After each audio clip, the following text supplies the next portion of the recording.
María Valtorta. Lecciones sobre la Epístola de San Pablo a los Romanos. Traducción del original italiano por Santiago Simón Horta. Título original de la obra en italiano: Scritti di Maria Valtorta. Lezioni sull'Epistola di Paolo ai Romani. 1 de septiembre del 50. Capítulo 10.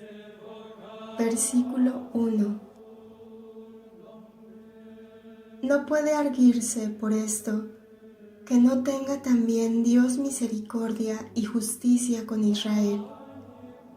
Escucha, desde siglos, después de haberlo preparado por espacio de tiempos y tiempos para recibir a Cristo, reconociéndolo por tal, desde siglos, está esperando que vuelva Israel a las sendas de la verdad y de la vida, para abrirle los brazos y el reino.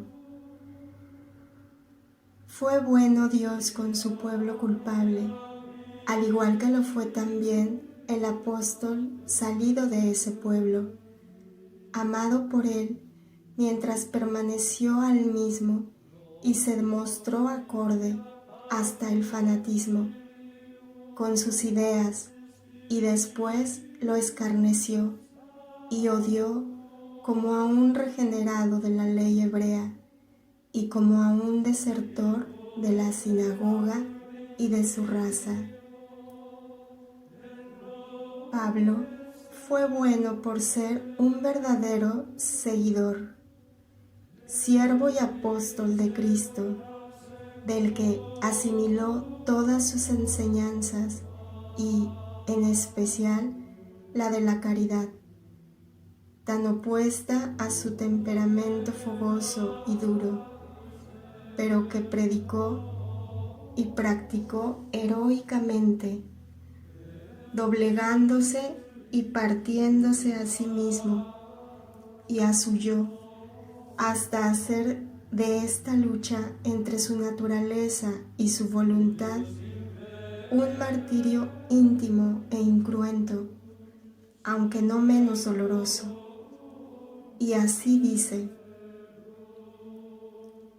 el voto de mi corazón y la plegaria que hago es para que se salven, porque sé que tienen celo de Dios, mas no según el conocimiento de la verdad, y, al ignorar la justicia de Dios y procurar establecer la propia, no se han sometido a la justicia de Dios.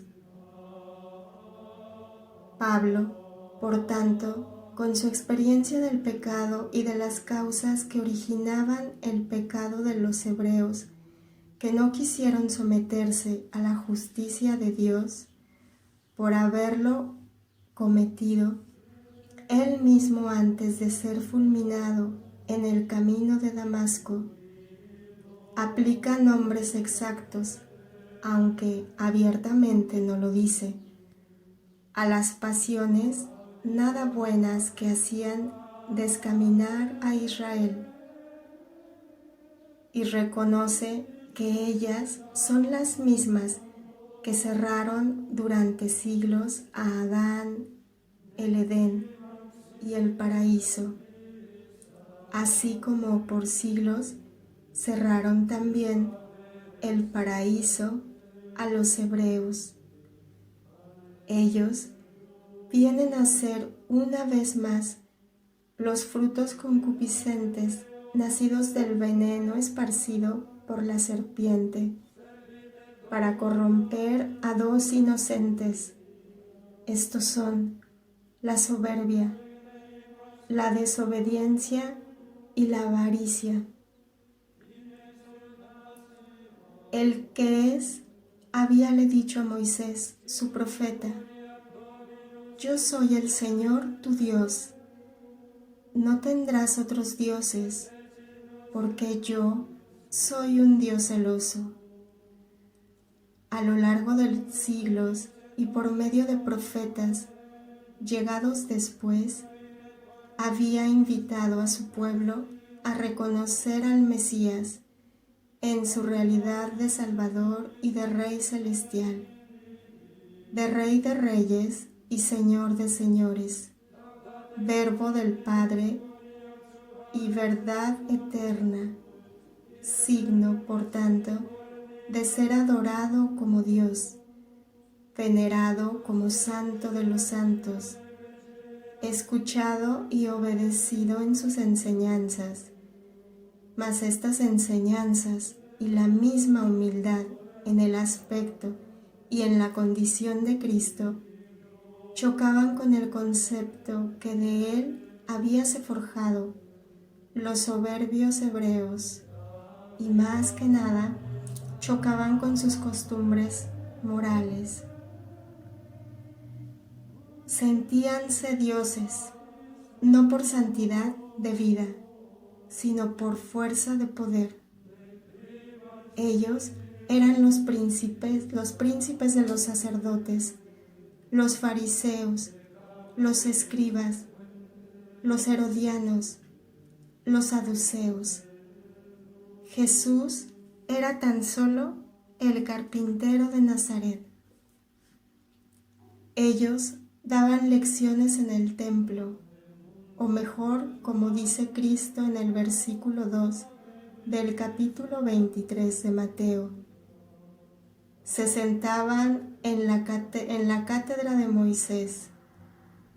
Jesús, en cambio, tuvo por cátedra durante 30 años el banco de carpintero de Nazaret, José, y durante otros 3 años, excepto breves apariciones en el templo durante las fiestas obligadas y raras lecciones en alguna sinagoga, tuvo por cátedra, templo y sinagoga, los campos, los bosques, las orillas de los lagos y de los ríos, las plazas de los mercados, los patios de casas pobres y a lo más, alguna vez, los de las ricas moradas de Lázaro, de Juana y de algunos otros pocos amigos de elevado rango,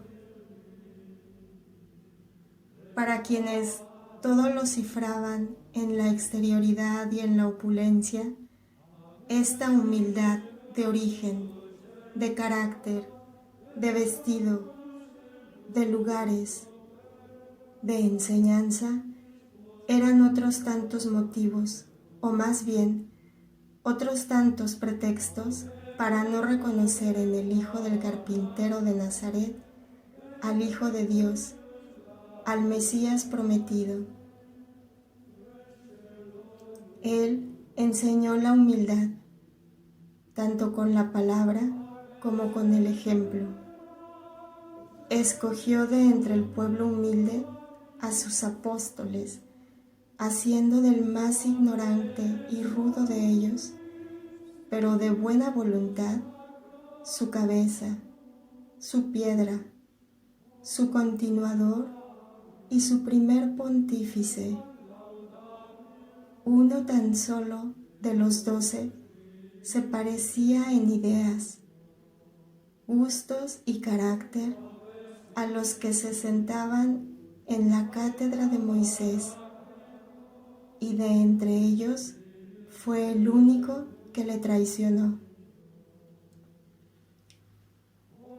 Tanto en el capítulo 18 de Mateo como en el 9 de Marcos y de Lucas, y también en el 10 de Marcos y de Lucas, él, el maestro de infinita sabiduría, tenía dicho, presentando un niño a sus elegidos: si no os hacéis humildes como este niño, no entraréis en el reino de los cielos.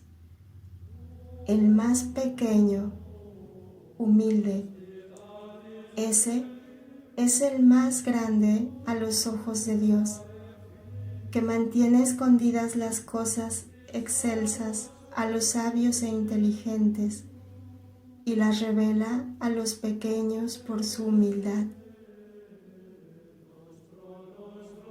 Antes aún que Jesús, palabra divina de Dios encarnado, la llegada de gracia y del Espíritu Santo, hecha ya incluso materialmente una sola cosa con Dios, por hallarse encinta del Verbo Divino, había cantado: Dios dispersó a los soberbios, volcó el trono de los poderosos y exaltó a los humildes. Y, en verdad, era Dios mismo el que hablaba por los labios de María. Era, en verdad, el Verbo eterno, pequeño embrión que se vestía de carne, encerrado en su seno virginal, el que ponía esta verdad, que después, hecho hombre y adulto, habría de predicar tantas veces en los labios de su madre, asiento de la sabiduría. Y había indicado con estas lecciones cómo se puede ser sabios y maestros a la vez que hijos del reino, hijos de Dios y santos del cielo. Otras veces, como en el capítulo 22 de Mateo y en el 14 y 18 de Lucas, había enseñado que no todos los llamados quedan elegidos cuando, subidos en soberbia, faltan con el Rey benévolo, y como los primeros puestos en el reino y en el convite celestial son para los que en la tierra fueron humildes y caritativos con los pobres, y cómo agrada a Dios la plegaria del humilde y desprecia la del soberbio, que se tiene por perfecto solo porque guarda la exterioridad de la ley. El Maestro habla para todos, mas ¿a quién tenía presente? ¿A quién apuntaba bajo el velo de sus parábolas y lecciones? A Pedro, el humilde, que fue exaltado por su humildad sencilla y buena. A Judas de Queriot, que fue humillado por su jactancia, su triple concupiscencia, su exterioridad de la ley y de su amistad con Cristo, su cálculo de adulto y adulto astuto, para el que hasta un suspiro encerraba doble fin. A Pedro, un niño, por más que fuese adulto, al que se le dio el reino espiritual como papa y el reino celestial como santo. A Judas, el sabio hinchado de vanagloria que, por haber sido malévolo con el rey, infinitamente benévolo, fue lanzado fuera del reino de Dios, al abismo y al tormento del infierno. Deberíais meditar el Evangelio y los caracteres de los apóstoles mucho más profundamente de lo que generalmente se hace. Recibiríais respuestas y lecciones luminosas con las que guiar a los espíritus de buena voluntad por los caminos de la verdadera sabiduría que conduce al cielo. Mas los fariseos, escribas y sacerdotes no podían, porque esto, en su soberbia, ni querían hacerlo, ya que sentían por perfectos en la sabiduría. He dicho y repito, poseían el perfecto conocimiento de la letra de la sabiduría, mas carecían en absoluto del espíritu de la misma. Por tanto, no poseían la verdad, la luz para ver la verdad ni la caridad para tener la luz del amor con la que iluminar la verdad de la ley del amor. Tenían celo, pero equivocado, por hallarse fuera de la caridad y por ende de la verdad sobre cómo ser celosos en el servicio de Dios.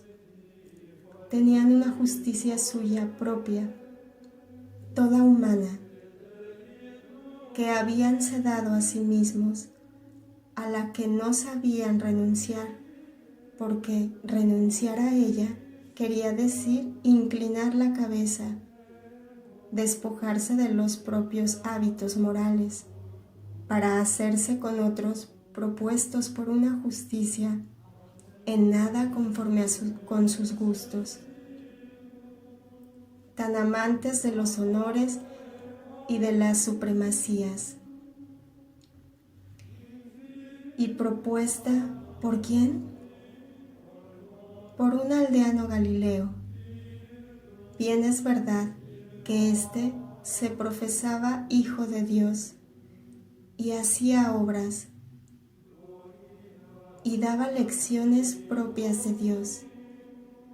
Mas, ¿podrías el soberbio Israel aceptar lo que venía de un hombre de condición humilde, no obstante saber, por ser verdad ciertamente histórica, cómo recibió Moisés, entre rayos y fulgores divinos, la ley del Sinaí, junto con las demás disposiciones, y cómo reveló Dios las cosas futuras y mesiánicas a los profetas, habiendo sustituido la ley primera, simple y perfecta, por un código de preceptos humanos que, mientras descargaba de los pesos a los poderosos, oprimían a los pobres, al pueblo llano, y si en lugar del Mesías espiritual, como aparecía presentado en las profecías, habíase formado la idea de un Mesías humano, conquistador para Israel de toda la tierra, no podía, y por ello no se sometió a la justicia de Dios, que el mismo Dios, no ya entre rayos y a uno solo, Moisés, sino a todo el pueblo por boca de Jesús, su verbo, y con prolongada y clara enseñanza, había venido a inculcar a las gentes para que todos los creyentes se hiciesen justos y tuviesen la vida eterna y el reino de Dios. 14 de septiembre del 50. Exaltación de la cruz. Capítulo 10, versículos del 5 al 21. Cuando los mandamientos y enseñanzas aún no habían sido dados ni repetidos sin descanso por Cristo, sino que habían sido entregados a uno solo, a Moisés, y por un número muy limitado de veces. Moisés, sintiéndose ya próximo al fin de su tiempo mortal, para que el pueblo, a su muerte, no llegara a desviarse, saliendo del camino del Señor, reunió a su pueblo y promulgó la ley en presencia de los ancianos y de las tribus, así como las maldiciones y bendiciones, según se hiciesen las obras de acuerdo o en desacuerdo con la ley de Dios, terminando con las palabras a que Pablo hace referencia. La justicia en verdad deriva del cumplimiento de la ley, y ni aun en los tiempos anteriores a Cristo o en los de Cristo había excusa para el que no la practicaba, toda vez que los mandamientos fueron dados perfectamente claros y promulgados a todo el pueblo, por el mismo que los había recibido. En diversas ocasiones, Dios había dado órdenes a sus hijos, desde Adán a Moisés. En numerosas ocasiones, Dios había instruido sobre esto a aquellos, a sus hijos, pero nunca, como en el Sinaí, fueron tan completas las órdenes e instrucciones y dadas, no para este o aquel Hijo de Dios, sino para todo el pueblo elegido, y para que no se perdiesen aquellas leyes, fueron escritas por el dedo de Dios sobre las tablas de piedra, mejor aún, que por la mano de Moisés sobre las tablas del testimonio y conservadas en el arca santa. No podían, por tanto, aquellos israelitas aducir excusa alguna para no practicar la ley, que ya no estaba encerrada en el cielo o en la mente divina, ni era preciso ya, para que la creyesen celestial, que un hombre elegido para ello por Dios fuese arrebatado con su espíritu al cielo para conocer la revelación, o que bajase un espíritu del cielo para comunicársela.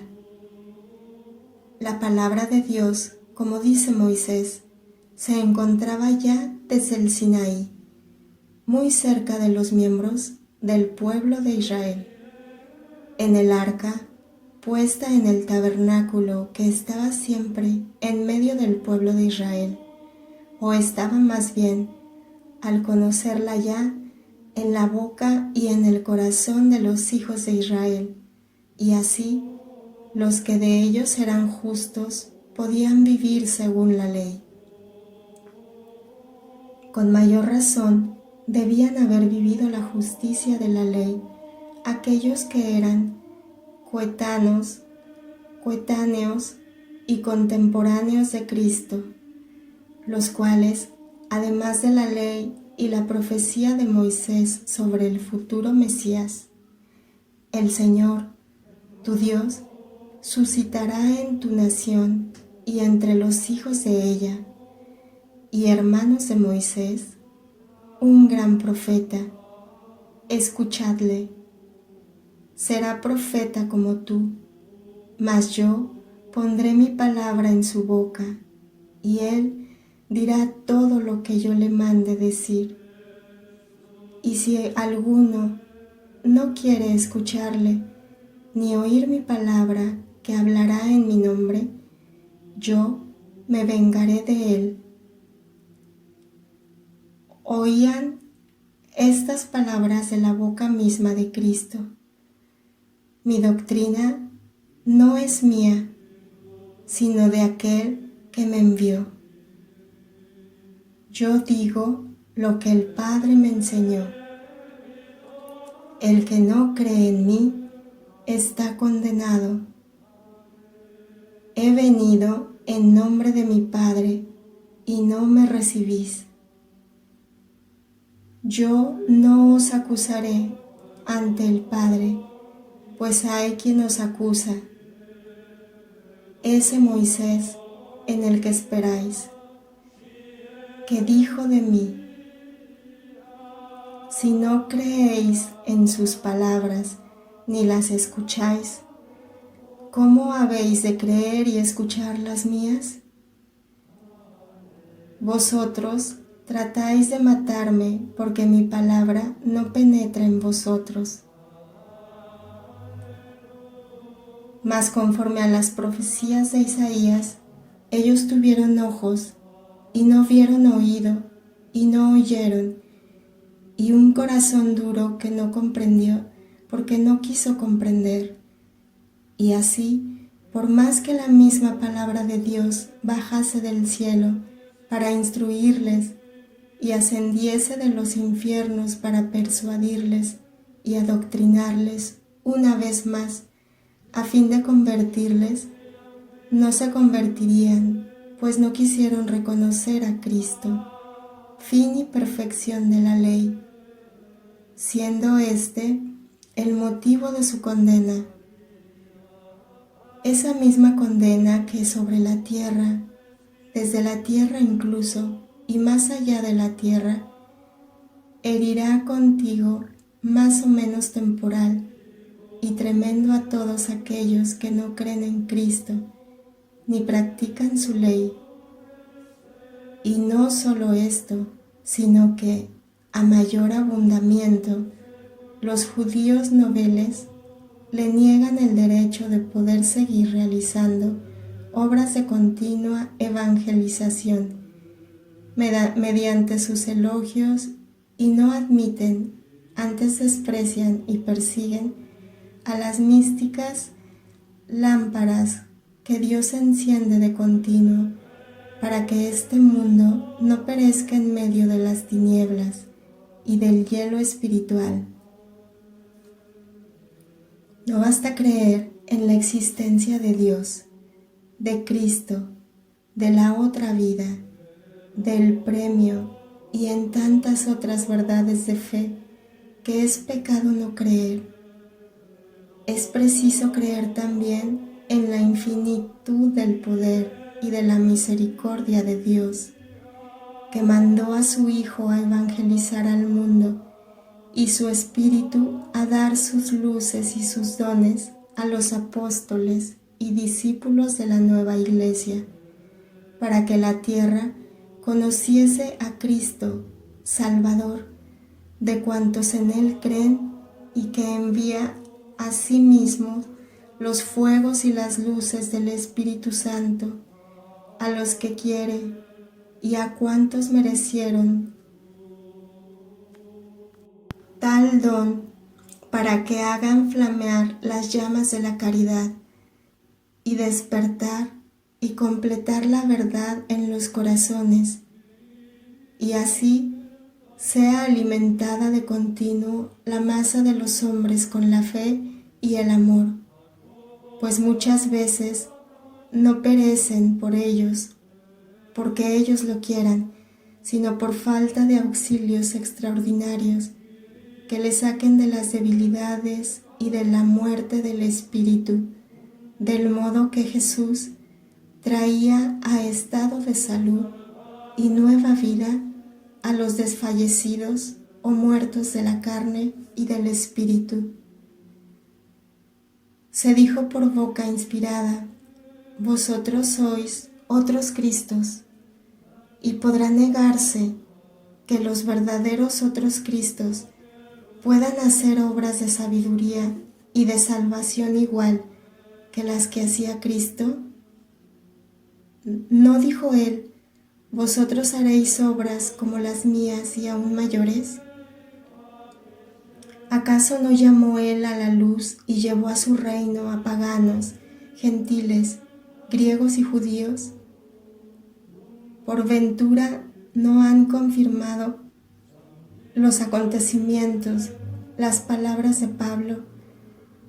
¿No existe diferencia entre judíos y griegos?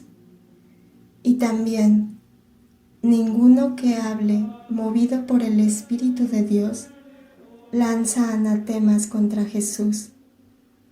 Hay diversidad de dones, mas uno mismo es el Espíritu que opera en todos para utilidad común.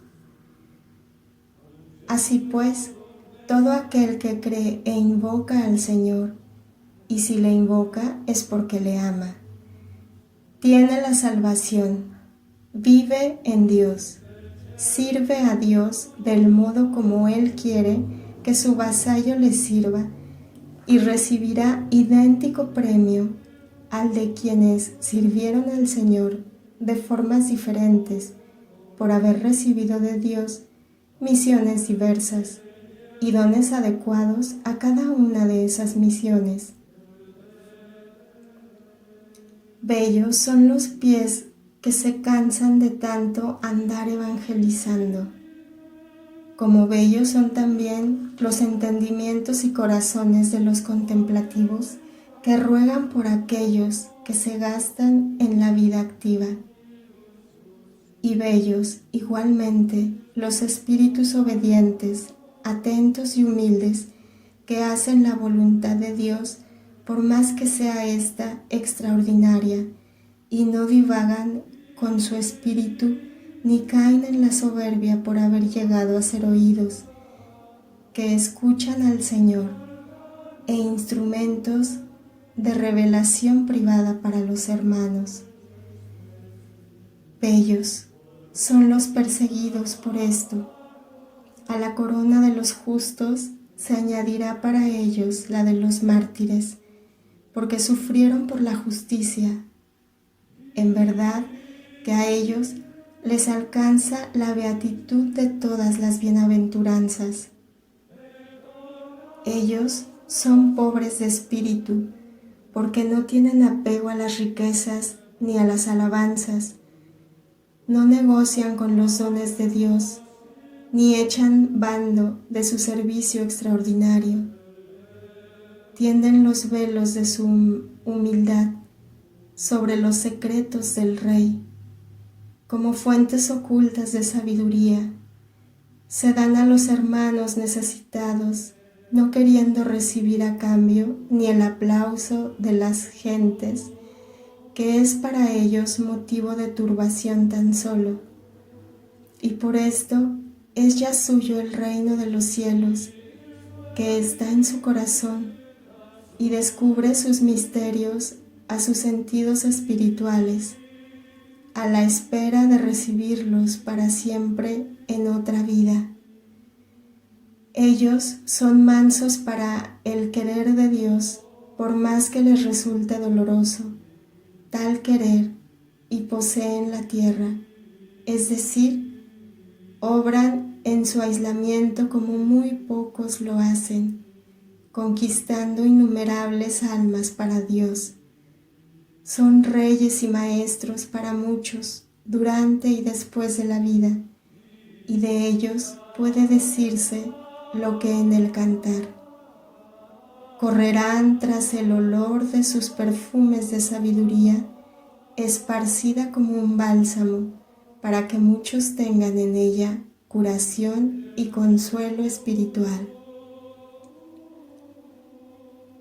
Ellos, puesto que el mundo en el que no hay sino tinieblas o al menos fumosas colinas de orgullo, les aflige y lloran lágrimas amargas por la incomprensión humana, son consolados aquí por el Rey de Dolores y por la Madre Desolada, y lo serán allá 1000 veces, 1000 por cada vez que lloraron.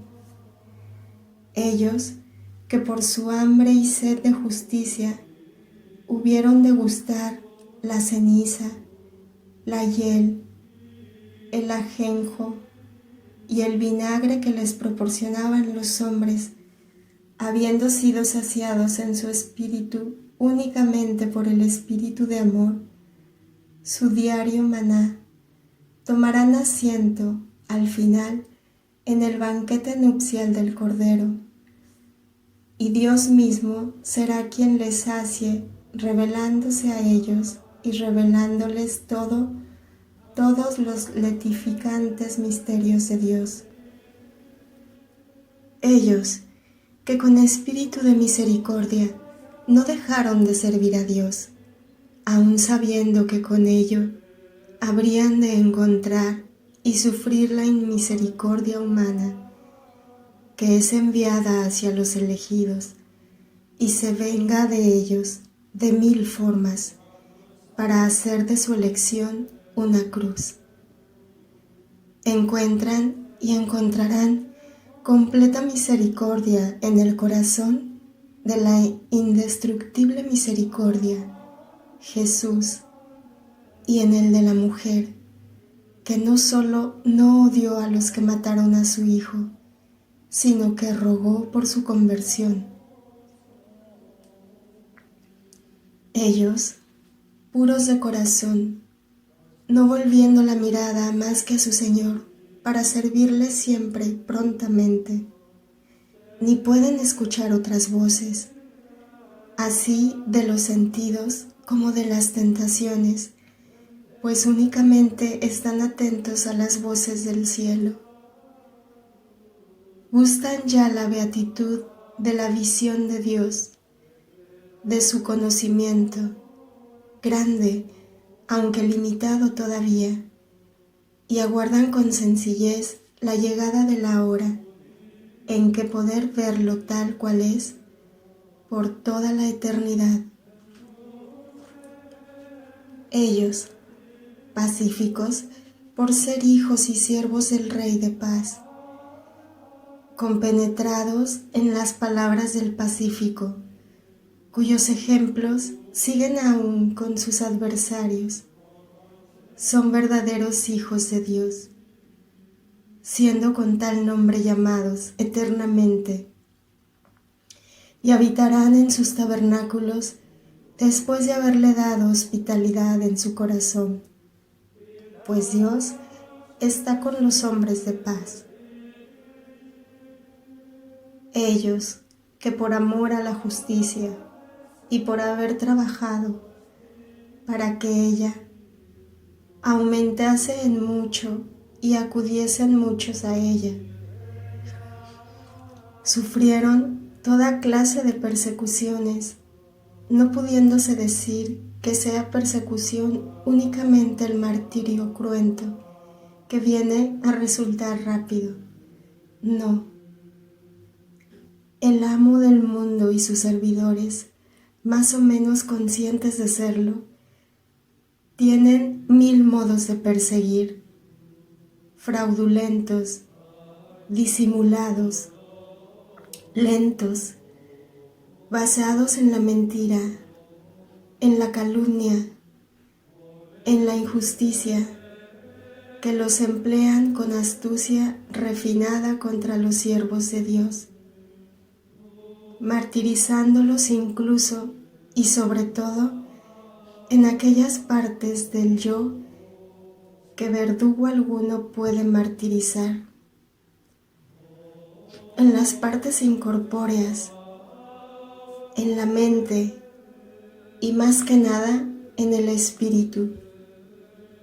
Estos tales despojan de todo a los siervos de la justicia, de su derecho a servir al Señor, de trabajar por llevar los hermanos a la justicia, de su buen nombre y hasta de la verdad de su condición. Y los cubren con la vestidura de ignominia con que vistieron a Cristo, y les escarnecen con las mismas palabras. Si es verdad que eres lo que dices ser, dile al Señor que intervenga y te ayude. Mas a cada despojo y cada burla sufrida por ellos en la tierra, corresponde un nuevo adorno, añadido al vestido de bodas que les espera en el cielo.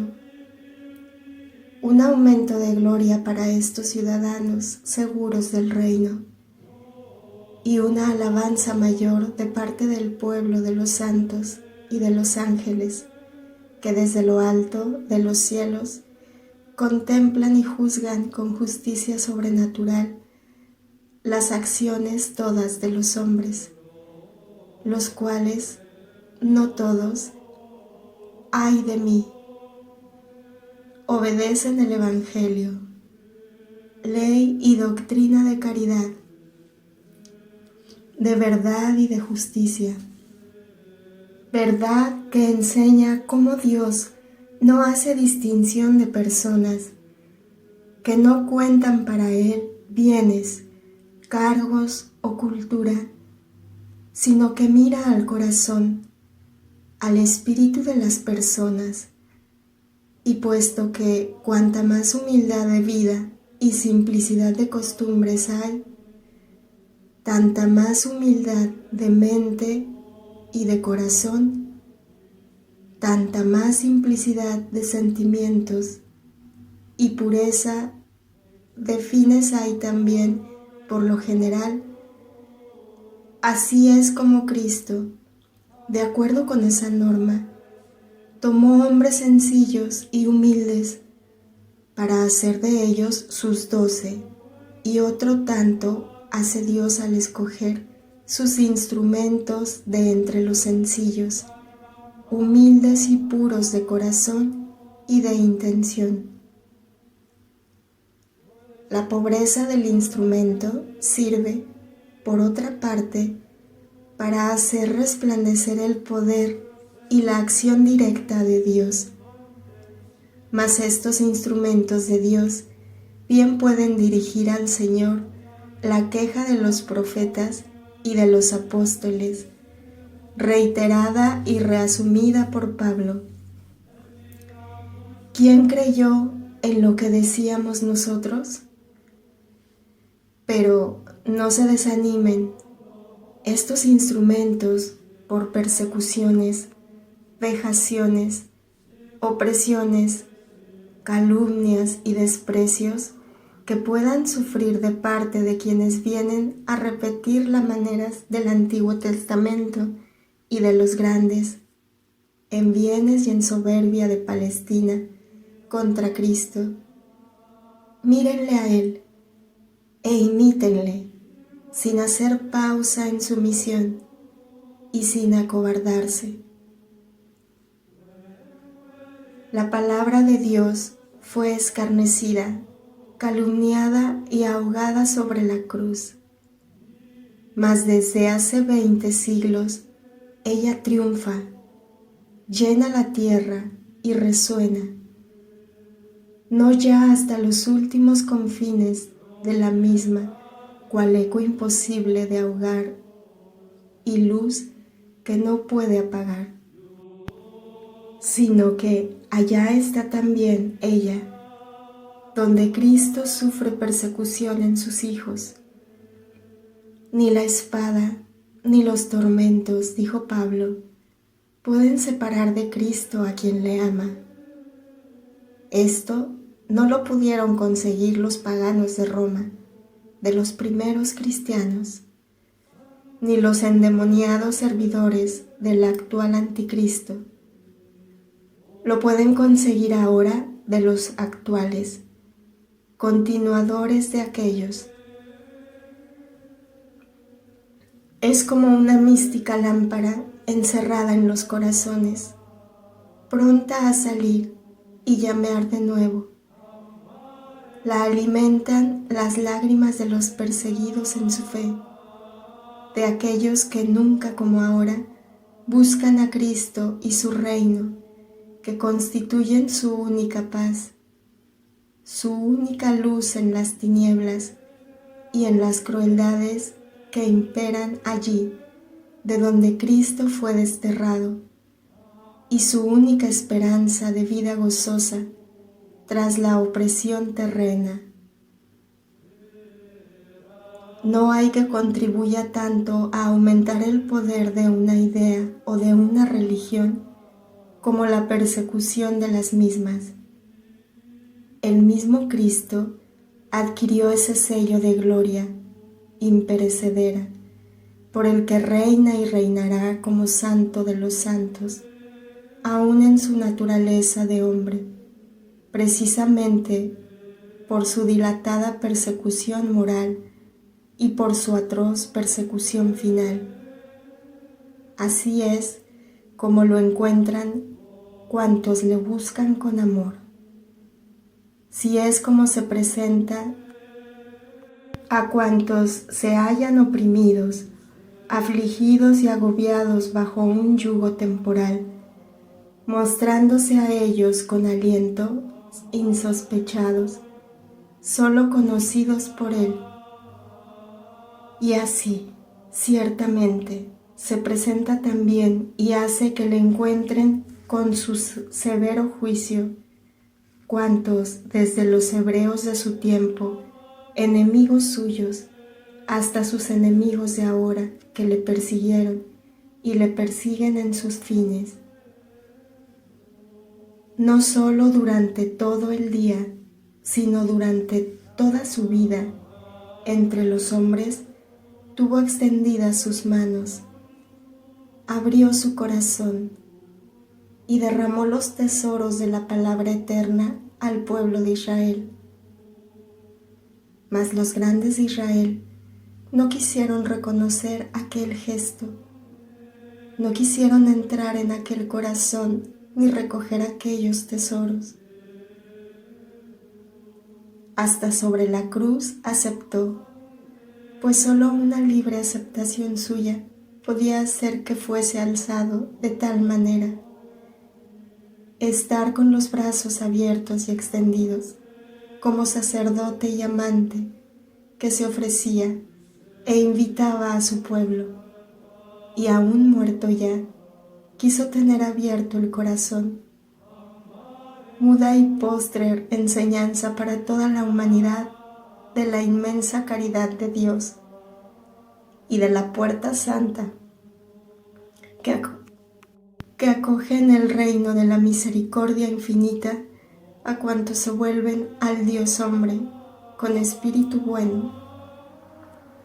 Mas al paso que los pueblos acogieron la invitación y la última enseñanza de Cristo, Israel, incrédulo y rebelde, que no tenía excusa en su pertinaz juicio sobre Cristo, tras las pruebas por él dadas, desde los milagros a la doctrina, desde la resurrección a la ascensión, persistió en su voluntaria obcecación, mereciendo la reprobación de Dios.